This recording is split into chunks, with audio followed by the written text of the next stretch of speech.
नमस्कार दोस्तों, स्वागत है आपका यात्रा चैनल पर।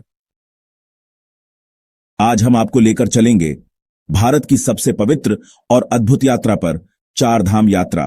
तो चार धाम क्या है? चार धाम भारत के चार प्रमुख तीर्थ स्थलों का समूह है। केदारनाथ, बद्रीनाथ, गंगोत्री और यमुनोत्री। ये चारों धाम उत्तराखंड राज्य में स्थित हैं और इन्हें हिंदू धर्म में मोक्ष प्राप्ति का मार्ग माना गया है। कहा जाता है कि जो व्यक्ति इन चार धामों की यात्रा करता है उसे जन्म मृत्यु के चक्र से मुक्ति मिलती है। सबसे पहले बात करते हैं यमुनोत्री धाम की, जो मां यमुना का उद्गम स्थल है। यमुनोत्री धाम गढ़वाल क्षेत्र में स्थित है और यहां मां यमुना की पूजा होती है। यहां तक पहुंचने के लिए आपको जानकी चट्टी से लगभग 6 किलोमीटर की ट्रैकिंग करनी होती है। यहां के मुख्य आकर्षण यमुना मंदिर और गर्म जलकुंड हैं। यह यात्रा मई से अक्टूबर तक होती है, क्योंकि सर्दियों में मंदिर बंद हो जाते हैं। अब बात करते हैं गंगोत्री धाम की, जो मां गंगा का तपोभूमि है। गंगोत्री गंगा नदी के उद्गम स्थान गोमुख से थोड़ी दूरी पर स्थित है। गंगोत्री मंदिर को भागीरथ द्वारा मां गंगा को धरती पर लाने की याद में बनवाया गया था। यह स्थान समुद्र तल से 3100 मीटर की ऊंचाई पर स्थित है।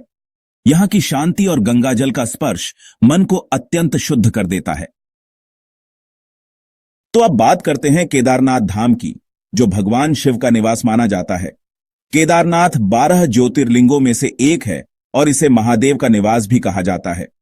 यह मंदिर 3583 मीटर की ऊंचाई पर स्थित है और यहां पहुंचने के लिए सच में साहस और हिम्मत चाहिए। सोनप्रयाग से गौरीकुंड तक जाना होता है और उसके बाद आपको लगभग 18 किलोमीटर की ट्रैकिंग करनी पड़ती है। वैसे 2013 की प्राकृतिक आपदा के बाद से यहां की सुविधाएं और सुरक्षा व्यवस्था में काफी सुधार हुआ है।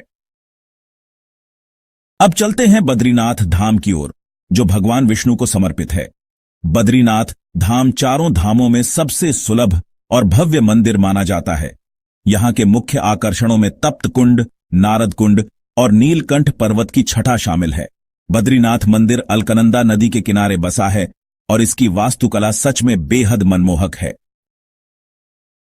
अब जरा चारधाम यात्रा के धार्मिक महत्व की बात करें। शास्त्रों में कहा गया है कि चारधाम की यात्रा करने से पाप नष्ट हो जाते हैं और मोक्ष की प्राप्ति होती है। हर धाम का अपना पौराणिक महत्व है। जैसे केदारनाथ में शिव ने पांडवों को दर्शन दिए थे और बद्रीनाथ में विष्णु तपस्या में लीन रहते हैं। तो दोस्तों, चारधाम यात्रा का समय हर साल अक्षय तृतीया यानी अप्रैल के अंत या मई की शुरुआत से शुरू होता है और ये यात्रा भैया दूज, जो अक्टूबर या नवंबर में आती है, तक चलती है। आपको बता दें कि बर्फबारी और खराब मौसम के कारण शीतकाल में मंदिर बंद रहते हैं। अब सवाल आता है कि चारधाम कैसे पहुंचा जाए। सबसे पहले आपको हरिद्वार या ऋषिकेश पहुंचना होता है। यहां से टैक्सी, बस या फिर हेलीकॉप्टर की सुविधा मिल जाती है। वैसे कई लोग यात्रा को चरणों में करते हैं, पहले यमुनोत्री, फिर गंगोत्री, उसके बाद केदारनाथ और आखिर में बद्रीनाथ। वैसे अगर आप कम समय में यात्रा करना चाहते हैं या आपके साथ बुजुर्ग हैं, तो हेलीकॉप्टर सेवा एक बेहतरीन विकल्प है। IRCTC और कुछ private operator Chardham helicopter package भी उपलब्ध कराते हैं। यह खासकर उन यात्रियों के लिए अच्छा है जिनके पास समय कम है या जो लंबा सफर नहीं कर सकते। तो साथ में क्या रखें? देखिए, गर्म कपड़े, दवाई, टॉर्च, रेनकोट, ये सब जरूरी हैं। ट्रैकिंग शूज और ऊर्जा बढ़ाने वाले स्नैक्स भी अपने बैग में जरूर डालें। पहचान पत्र और आधार कार्ड साथ रखें। और हां, कुछ मंदिरों में मोबाइल या कैमरा ले जाना मना है, इसका खास ध्यान रखें। यात्रा से पहले कुछ बातें जरूर ध्यान में रखें। सबसे पहले स्वास्थ्य की जांच अवश्य कराएं, खासकर अगर आपको कोई बीमारी है तो।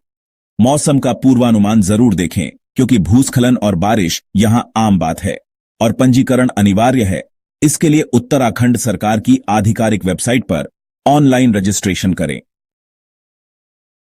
चारधाम यात्रा सिर्फ एक धार्मिक यात्रा नहीं है, लेकिन यह एक आध्यात्मिक, मानसिक और शारीरिक अनुभव भी है। यह यात्रा आपको प्रकृति, ईश्वर और खुद से जोड़ने का रास्ता दिखाती है। तो दोस्तों, अगर आप 2025 में चारधाम यात्रा की योजना बना रहे हैं, तो इस वीडियो को लाइक करें, शेयर करें और हमारे चैनल यात्रा को जरूर सब्सक्राइब करें।